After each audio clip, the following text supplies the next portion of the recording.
Hello and welcome to the Autoimmune Dietitian YouTube channel. My name is Annie Rubin. I am a registered dietitian nutritionist and owner of Annie Rubin Nutrition. It's a private practice that I run virtually out of my home, and I mainly work with adults struggling with a host of symptoms from underlying inflammatory and autoimmune conditions. My clients usually experience things like pain, fatigue, digestive issues, and just a reduced quality of life. So in my work with my clients, I help them implement a personalized nutrition roadmap designed to improve mobility, concentration, and energy levels to help them live the life that they should be living. So today we are talking about toxins. We live in an industrialized world and we are surrounded by toxins. And from the air that we breathe, to the food that we eat, to the products we use on our skin and our homes, you practically cannot escape them. And the worst part is that some of these chemicals may have triggered or contributed to your autoimmune disease. So today I'm discussing the chemicals that we should be worried about and how we can clean up our own lives to help us live better and reduce our disease symptoms. So before I jump in, I just need to attach a disclaimer to this video that the information in today's talk is not the substitute for the diagnosis, treatment, or care of disease by medical provider. This is for informational purposes only. So please consult your qualified health professional for any changes to your medical care. All right, so let's kick it off by talking about one of the most common places we find chemicals. They're in our food. It kills me to say that food is a major source of our toxic burden. If you choose to eat conventionally raised food, you are exposing yourselves to pesticides, hormones, antibiotics, and other chemicals that over time can create a toxic burden in your body. So pesticides and chemicals have been linked to a variety of chronic diseases, including cancer, cardiovascular disease, respiratory disease, reproductive disorders, and neurodegenerative conditions. Some chemicals even trigger intestinal permeability or leaky gut.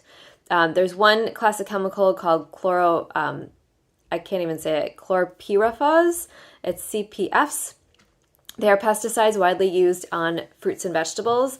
CPFs residues are commonly found in both drinking water and in food. And a study used pregnant rats to test how CPFs affect pups both before and after birth. And researchers found that chronic CPF exposure increased intestinal permeability and disrupted the gut microbial balance. Another chemical that you're all probably familiar with is glyphosate. Glyphosate has been linked to cancer development and the suppression of the immune system. Glyphosate or Roundup is used quite extensively in commercial farming, especially on commodity crops like corn and wheat. Food is also wrapped in a lot of plastic, and those chemicals that are in plastics can leach into our food as well. Okay, the other place that we commonly find chemicals are chemicals in our home. And I'm really specifically focusing here on endocrine disrupting chemicals. So there have been over 350,000 chemicals introduced since the 1950s, and only a fraction of those have been tested for safety.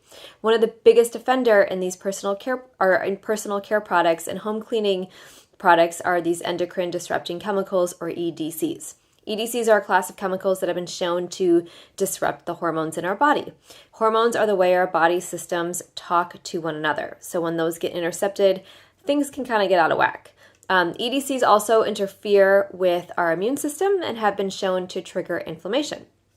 So we mainly find them in pesticides and industrial chemicals, but they're also found in things like phthalates, which you find in personal care products, children's toys, and just your common plastics, polychlorinated biphenyls, which are usually found in industrial solvents and also building materials, parabens, which are very common in personal care products, triclosan, which you find in antibacterial soaps and specifically Colgate Total toothpaste, and perfluorochemicals, which are kind of like your forever chemicals, which we find on Teflon, nonstick pans, textiles, and clothing.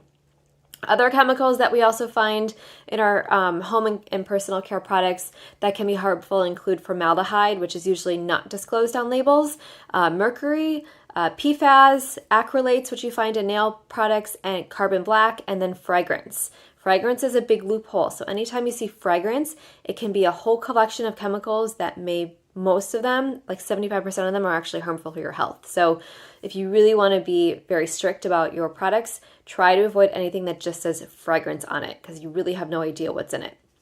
Okay, other places that you can find chemicals that lurk besides food and cleaning and beauty products. Here are kind of a few more things to consider.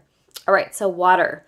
The water that you drink may be contaminated with heavy metals and other contaminants, but they're still allowed by city and town municipalities.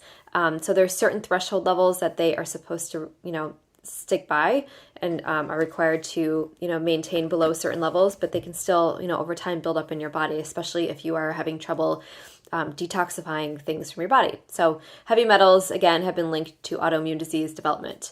Air. So be aware of your air quality. If you live in a highly polluted area, be sure to invest in good air filters for your home.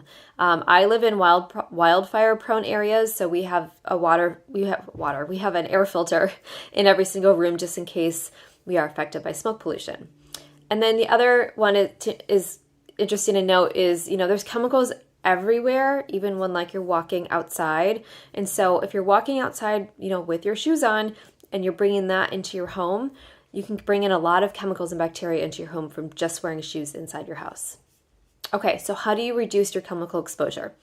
In terms of food, really try to eat organic. If organic is financially not possible for you, really focus on the Dirty Dozen. The Environmental Working Group posts a Dirty Dozen list every year, the top 12 foods that are most contaminated with chemicals. So check out that list and try to buy organic food from that list. Try not to buy food wrapped in plastic. So going to the farmer's market or bringing your own produce bags is a great way to cut down on this. Also focus on eating organic grains or non-GMO food. If you think about it, most cereals are not organic and likely grown in glyphosate. So think like Cheerios. Not to call out Cheerios, but again, if it's not organic, you can never be sure. Okay, in terms of home and beauty products, use the Environmental Working Group Healthy Living app to rate your products for your cleaning products and both your beauty products as well. You can also make your own cleaning solution very simply. Just Google it. There's 1,000 recipes. Very simple. It's usually just water, vinegar, and then you can throw in some essential oils if you want, or some lemon peel. Very simple. Same for beauty products too. Use that app to check your beauty products. The other thing you can watch is Not So Pretty, which is on HBO Max. It is a documentary about the harmful ingredients in personal care products, and it's eye-opening. Really, it is.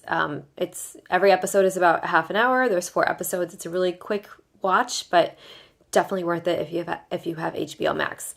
I'm personally a fan and I'm a consultant for Beauty Counter, so I like their products because they are so strict about ingredient selection and they test. So whatever company that you use, you want to understand their process. You want to make sure that they're testing their products. It doesn't matter, they could use the cleanest ingredients possible, but they're not checking for contaminants either before they add them into the products or during processing, because again, machines can have chemicals on them too that leach into your products. So you want to make sure you're using a company that tests along the way, and not only just batch tests, test every single product. The last thing you can do is if you use non-stick pans, try switching to ceramic or stainless steel. Avoid using plastic wrap and Ziploc bags for food storage. And then other things you can do. Invest in a good water filter. Reverse osmosis is a great option, and there's a lot of reverse osmosis filters that are not that expensive, and you could probably even install it yourself or just hire a plumber, and it won't take that long. It's very inexpensive to do. Look into air filters. You want to find one that is, highly rated and, matches kind of the power of it matches the space in your room. So you make sure that it is actually cleaning all of the air in the room. And then the last thing you can do is really easy. Remove your shoes before going into your home. All right, so just to recap, today we focused on how chemicals may have triggered your autoimmune disease, and we talked about where you find these chemicals in your food, in your products, your water, your air, your common household products such as plastic, nonstick pans. So for those of you who would like more help managing your autoimmune diseases, I would love to chat with you. You can go to my contact info, schedule a free call with me. That's probably the easiest way to do that. I also offer I have a free newsletter that you can sign up for, which comes into your inbox every Thursday. I put these videos out every week, so if you like what you saw, hit the little subscribe button and continue to watch. You can also follow me on Instagram and Facebook as well. So thank you so much for joining me today. I'll be back next week with another interesting video linking something about autoimmune disease and food and lifestyle, just to kind of help you manage your own disease and to heal your body. So thank you for watching.